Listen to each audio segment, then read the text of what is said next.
Hello mga paps, sinitan ulit ito ng Nature Forex. Kamusta kayo? Ituturo ko ngayon kung paano gumawa ng ating support and resistance para sa technical at ang ating fundamentals ng economic calendar. Okay? So para sa mga nakapanood na ng ating mga unang video, meron ng MetaTrader 4 at nakapag-customize na at nagde-demo na. Gawin nyo, open po natin ang ating MetaTrader 4. Okay? So ito na yon. And then, punta kayo sa browser. Punta kayo sa ating investing.com. Ito yun, www.investing.com. Yan. Kapag nandyan na kayo, tutok nyo lang dito sa may news. Then, click economic calendar. Yan. Kapag lumabas na yan, dahil Saturday ngayon, walang trading. So, punta tayo sa last day, Friday. Punta tayo sa yesterday. April 7, Friday. Okay? Tapos, para tugma yung oras nito, doon sa country ka man, i-click mo tong current time. Dahil tulad ko, nasa Saudi ako, eto ako, Kuwait, Riyadh, kasi parehas ng time. Ngayon, kung ikaw ay nasa ibang bansa, pwede mong piliin dito kahit saan. Jordan, Baghdad, saan pa ba? Basta halos lahat. Santiago, Greenland, kahit saan sa Asia. Ayan, Taipei, pareho sa Pilipinas yata to. Hindi, 5 hours kasi. So, dito, yan, malalaman mo lahat. Singapore. Okay, so dahil dito ako sa may Saudi, dito ako sa may Kuwait, Riyadh. Okay? So, ayan. Tapos kapag i-filter mo naman kung anong currency pair yung tinitrade mo, sabihin natin Euro USD lang. Okay, so click mo to. Kasi sa una, parang walang check yan, o kaya lahat naka-check, gawin mo clear. Ayan, clear. O, diba? So, wala na siya lahat. Dahil Euro USD lang ang tinitrade ko, so, ang gagawin natin, yung malalakas na currency pair muna ang inuuna ko, tulad ng Australian dollar, Canada, China, kasi ang China is affiliate na ng US. Baba natin. Yan, Germany, France, Euro. Kasi yan yung mga palaging may balita. Okay? Then United States, syempre, dahil Euro USD tayo. Then United Kingdom. Okay? Ano pa ba? New Zealand, yan ang mga palaging may mga news. Then, scroll down. Click nyo lang ito, yung time. Click nyo dito palagi sa mga display time remaining until announcement para makikita nyo kung ilang minuto na bago magsisimula yung ating news. Then, sa category, kung hindi ito nakacheck lahat, gawin mo, check mo lahat yan. Kasi importante lahat yan eh. Sa importance, 1 bull, 2 bulls and 3 bulls, kasi simula sa mahinang news hanggang sa medium hanggang sa stronger news kailangan mong malaman. Okay, so then click mo yung apply. Yan, lumabas na siya. Ngayon ituturo ko paano nga ba gumagalaw yung ating chart based sa economic news. Okay, dahil Euro USD ang ating pag-aaralan, magbibigay ako ng sample non-farm payroll. Ito ay palaging nilalabas ang news every first Friday of the month. Okay? So, kailangan yung tandaan to. Paano ba to binabasa? 3 bulls, ibig sabihin is strong. Tulad ng sabi ko kanina. Ang time is 15:30 military time. Ibig sabihin, dahil naka-arrange na yun dito sa may time ko, dito sa taas, dahil naka-arrange na yan dito, yung 3:30 na yan sa akin is 3:30, itong 15:30 is 3:30 ng hapon. Yan siya, oh. Okay, ngayon tuturo ko naman bakit merong actual, forecast and previous dito. Ito yung mga data. So sabi dito 3 bulls malakas, ang previous o yung nakaraang rate nila, okay, or yung pagka prediction nila is 219k.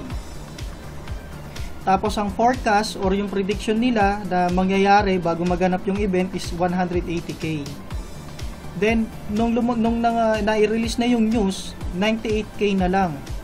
So paano nga ba ang effect nito sa ating calendar or sa ating chart? Okay, so right click mo to ulitin ko non-farm payroll, right click, open link, new tab. Yan. So, ito na yung data niya. Scroll down. Ang sabi dito sa US non-farm payroll measures the change in the number of people employed during the previous month. Excluding the farm industry, job creation is the foremost indicator of consumer spending, which accounts for majority of economic activity. And ang result niya rito, ang sabi, a higher than expected reading should be taken as positive or bullish for the USD, while lower than expected reading should be taken as negative or bearish for the USD. So, paano siya malalaman? Tulad ng sabi ko, ang previous niya is 219k, mataas. Then, ang prediction ng forecast nila is 180k. And then, nung na-release yung news is 98k. So, napakababa nitong number na to dito sa may forecast na prediction at dun sa previous ng nakaraan. So, dahil mababa ito, nakakulay pula, sabi rito, a lower than expected reading should be taken as negative or bullish or bearish for the USD. So, ibig sabihin bagsak. Ngayon, punta tayo sa chart. Kapag ang pair mo is Euro-USD, dahil secondary pair ang USD, ibig sabihin, tataas yun dahil hindi favorable yung news na yan para sa USD. Okay? Ito yan, no? Nakikita nyo tong long stick na to ng candles. Pag itinapat mo kasi yan dito, may time na lalabas yan dyan eh. Ayan, no? So, ito yon. Nandito yung price na yon, umakyat doon. Pero bakit pula? Di ba sabi tataas? Ibig sabihin, may nangyari pang news niyan, kaya siya bumaba ulit. At bumaba ulit dito. Okay, so ipakita ko sa inyo kung bakit siya nagkaganyan. Balik tayo sa ating economic chart. So, close muna natin to dahil alam na natin. Tribbles yan. Tingnan nyo itong tribbles ulit to, USD, parehas ng time. Unemployment rate. Yan o. Ang previous, 4.7. Ang forecast, 4.7. Tapos, ang kanilang actual is 4.5%. Naka-green. Bakit nga ba siya naka-green? Eh, mas mababa rin naman siya dito, di ba? Compare natin dito sa kanina, sa non-farm payroll, mababa ang resulta, pero nakapula. Ngayon, basahin natin. Right click, open link. Yan. So, basahin natin itong US unemployment rate. Ibig sabihin yan, yung mga US citizen na mga walang trabaho na na-survey nila. So, the unemployment rate measures the percentage of the total workforce that is unemployed and actively seeking employment during the previous month. So, yung nakaraang buwan, sabi nila, up to date, na na-calculate nila kung ilang percentage ba ng mga tao na naghahanap ng trabaho or yung mga wala pa ring trabaho. Ang sabi dito sa baba, a higher than expected reading should be taken as negative or bearish for USD, while a lower than expected reading should be taken as positive or bullish for the USD. So, ang previous natin is 4.7%, yung nakaraan. Ang prediction nila sa forecast is pareho lang. And then, nung lumabas yung news nung na-release is 4.5%. So, ibig sabihin, kung dati is 4.7% yung total ng taong walang trabaho at naghahanap pa rin ng trabaho, nung ni-release yung news, ibig sabihin, konti na lang yung mga tao na naghahanap ng trabaho, nabawasan ng 2%. So, ibig sabihin, dahil mababa, lower than expected reading should be taken as positive or bullish para daw sa US dollar.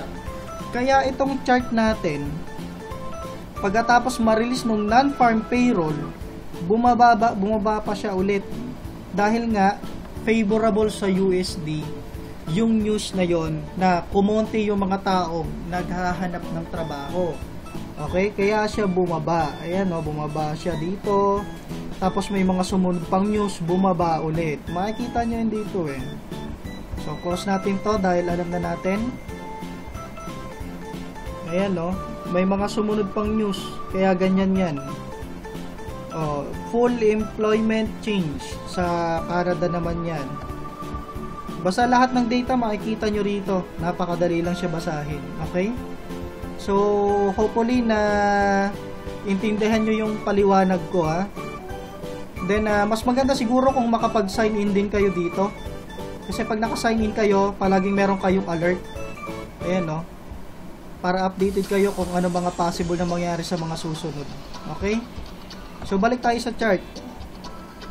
Ngayon, ang ituturo ko naman, kung paano gumawa ng support and resistance para sa ating technical analysis. Okay?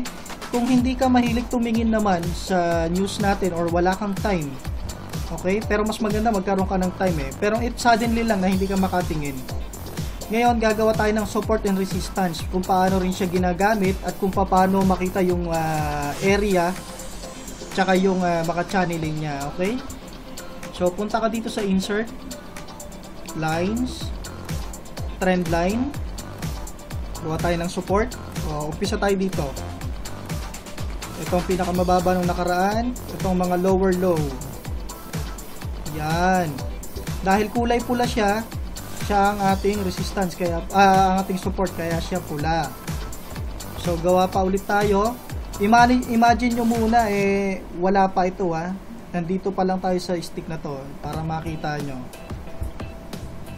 Gawa pa tayo ng line ulit. Trend line. Dito naman.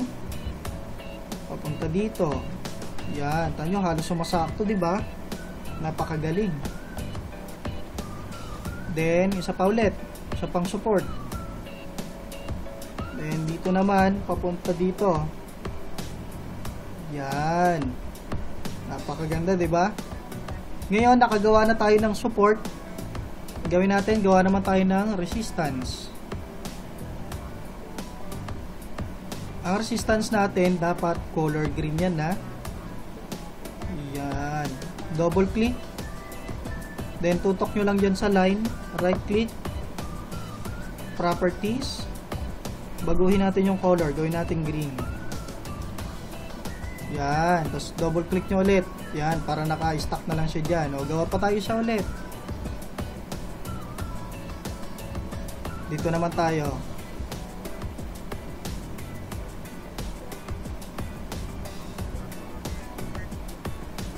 Yan, double click. Yan, tingnan nyo, halos pumantay na siya dito. Double click nyo yung line. Pag lumabas yung button na to, yan, para na-i-edit nyo siya. Yan. Ayun, no, saktong-sakto siya, oh. Galing, diba? Yan ang ating resistance. Okay? Tapos gawa pa tayo isa para dito naman, no? Para mas lalo nyong maintindihan yung takbo ng market sa paggamit lang ng simpleng support and resistance. Yan. Okay? Ngayon, so eto na siya. Imagine nyo, wala pa to. Nandito pa lang tayo sa news na to. Paano nga ba siya makikita kung saan pupunta, kung aakyat ba o bababa? Ngayon, makikita nyo, nandito yung price huminto, kunwari, ito yung box or yung parang channeling area nyo. Bumaba dito yung candlestick. So, ibig sabihin, may possibility na dito lang sa area na to siya maglalaro. Pero ang nangyari, bumaba pa siya rito, na-break niya tong area na to. Tapos, meron ka ulit dito. Nandito na yung price. So, ibig sabihin, downtrend pa rin siya, di ba? So, dahil may last ka na dito, ang gawin, kunwari, wala pa to. Ako kasi ginagawa ko, naglalagay ako ng panibagong line ulit. Simula dun sa huli, or sabihin natin, dito na lang muna. Yan. Double click. Then right click. Palitan natin ng red. Yan. Nakita nyo, sumakto siya dito, di ba? So ibig sabihin ito yung bagong channeling mo. Usog natin. Ito yung bagong channeling mo. So ibig sabihin tong price, possible na dito siya maglaro. Yan o. Kung napapansin nyo, hindi gumagalaw kasi wala po tayong trading ngayon kapag weekend, Saturday and Sunday. Weekdays lang tayo meron, Monday to Friday. Ngayon, ibig sabihin, possible na dito maglaro yung price. Okay? Pero kung umakyat siya rito at nag-break siya, pwedeng dito siya maglaro. So, ibig sabihin, bearish pa rin. Kasi yung trend line mo, pababa pa rin dito eh. Pero pwede siyang umakyat dito, depende sa news. Titignan mo lang yung investing natin, yung investing.com. Kapag umakyat yan dito, ibig sabihin nag-uptrend na siya, di ba? So pwede ulit siyang umakyat. Ang mangyayari, kunwari ito, di ba? Support. Nandito yung price. Support yan. Ngayon, ito dapat color green to kasi resistance. Ngayon, pag umakyat yung price dito, ito namang red na to, magiging support siya ulit. Tapos itong nasa taas magiging resistance naman kung nandito yung price ha. Basta kung nasaan ang price, kung ano yung taas, siya yung resistance, kung ano yung nasa baba, yun ang support. Ganun lang siya kadali. Simpleng paliwanag lang ang gagamitin ko dito. Kasi wala namang ibang other way talaga na para express kung paano siya ginagamit. Okay? Then, kung titignan nyo yung indicator sa baba, sa mga meron na, yung mga naturuan ko na, parang dagdag suporta to sa trading mo eh. Kasi kung titignan mo, itong MACD na to, yung may mga volume, ang sabi rito, malakas pa yung selling price, yung selling volume. So, may possibility na bumaba pa yung price dito. Tapos itong RSI, yung dilaw, nakapoint siya pababa at kung makikita nyo, ang galaw niya ay pababa talaga. So, ibig sabihin, kahit na itong RSI, itong nasa 30 siya, oversold na siya, or OS, itong stochastic, pababa din siya, nasa 20%, oversold din siya, pero nakaturo pataas. Pero kung mapapansin nyo, yung presyo natin, nakaturo din siya pataas o umakyat ng bahagya. Ngayon, ang pinaka-advance or pareho ng price action is yung stochastic. Tapos yung RSI, ibig sabihin gagalaw pa lang. So, hindi na late siya. Late siya ng sabihin natin mga 1 minute or sabihin natin 10 seconds. Pero itong RSI tsaka yung MACD, itong may volume, naka-pinpoint siya pababa. So ibig sabihin may possibility na bumaba pa rin yung presyo. Okay? Ganun ako mag-analysis based sa aking indicators at sa aking support and resistance. Ganun lang po siya kadali. Ngayon sana naintindihan nyo po yung aking paliwanag. Kahit na hindi ako ganun kagaling, gusto ko lang makatulong. Sa mga hindi makaintindi or nahirapan intindihin, ulitin nyo lang po yung aking video. Tapos para maintindihan nyo, ulit lang ng ulit. Pati yung dun sa mga previous ko, panoorin nyo din siya, i-share nyo para yung mga kaibigan nyo matuto rin. Okay, para sa gayon, kahit nasaan tayo, saang bansa, saang lugar, pwede tayong magkaroon ng ating extra income kahit nasa bahay lang tayo. Pero syempre, kung talagang nasa bahay ka lang at full time mo to, sigurado mas marami ka pang malalaman at mas marami ka pang kikitain. Okay? Then ito yung ating website, huwag nyo kakalimutan. Okay? Ngayon, kapag huling turo ko sa investing.com natin sa fundamentals, kapag may mga nakikita kayong ganitong speaker lang, yung speaks, walang data pero 3 bulls sa GBP, ibig sabihin yan, live yung iti-discuss nila. Hindi siya makikita dito. Ang gagawin mo, punta ka sa Bloomberg sa YouTube. Ayan o. Global News Coverage on Bloomberg TV. Live po yan ha. So accurate, napaka-accurate talaga. Kaya pag hindi ko alam yung mangyayari, titingin ako dito kung ano nga ba yung speaks na lang na nakalagay. Titingin kagad ako dito sa Bloomberg. Yan, ganyan lang siya kadali. Okay? So mga paps, hanggang dito muna yung paliwanag ko kasi limited lang ulit yung time ko. Sana naintindihan nyo. Maraming salamat at eto nga ulit si Nathan ng Nature Forex. I-add nyo po ako sa Facebook para magtulungan tayo sa ating community. Okay? Spoon feeding tayo. Lahat ng alam ko ituturo ko kahit di ako ganun kagaling. And then yung iba, kung sa tingin mong profitable sa'yo yung mga itinuro ko, grab mo lang. Pero kung hindi, pwede mo naman sigurong palitan ng ibang strategy. Okay? So bye bye mga paps. Salamat. Nature Forex ulit.